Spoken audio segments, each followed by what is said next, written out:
Ես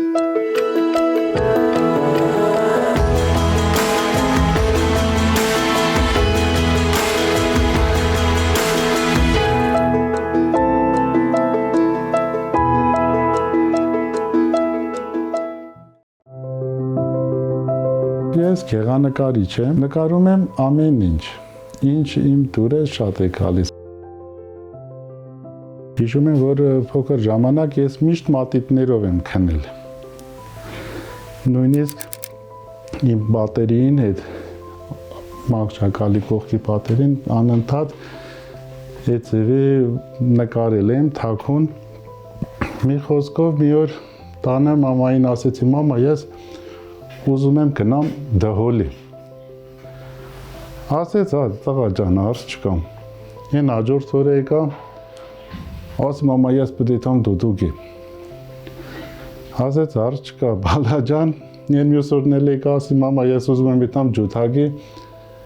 Մաման իմ ձեռքից բռնեց ու ինձ տարավ արվեստի դպրոց։ Դպրոցը հիմնադրել էր իմ քեռին 78 թվականին։ Ինձ երջանիկ մարդ եմ համարում, որովհետև զբաղվում եմ իմ սիրած գործով, տարբեր մասնագիտություններ ունեմ, բայց մամայի խաթրին եմ սովորել, այնտեղ իրավագիտություն, տնտեսագիտական, ատամնատեխնիկ, բայց միևնույն է, ես կմնամ նկարիչ։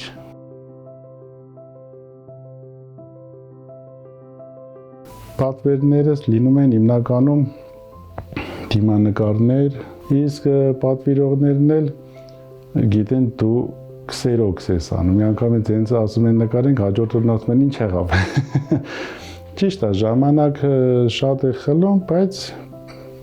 խնդիր չկա, հասցնում ենք, ցավոք սրտի հիմա մենակ զովազների նկարներ եմ նկարում կամ զովազների արձաններ եմ քանդակում տարբեր գյուղերում, դպրոցի բակերում են տեղադրել։ Լավ կլիներ, որ մեր երկրին խաղաղություն լինի։ Մենք կենտրոնանանք ավելի լավ բաների վրա։ Երևի չկա այդպիսի տարի, որ ես հրավերներ չունենամ արտերկրներից,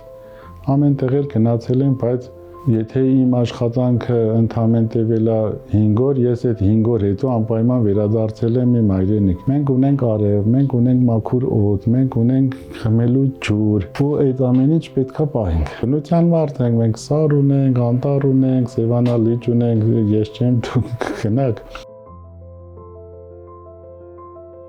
Առաջարկս այն է, որ եթե հնարավոր լիներ, մենք մեր քաղաքում ունենայինք նկարչի տուն, ես մեծ սիրով նորից բոլորին կհավաքեի, այնտեղ աշխուժություն կլիներ, ջերմություն կլիներ ու անընդհատ սովորելի տեղ ունենք մեր վարպետներից, շատ բան կսովորենք ու հաստատ իրենք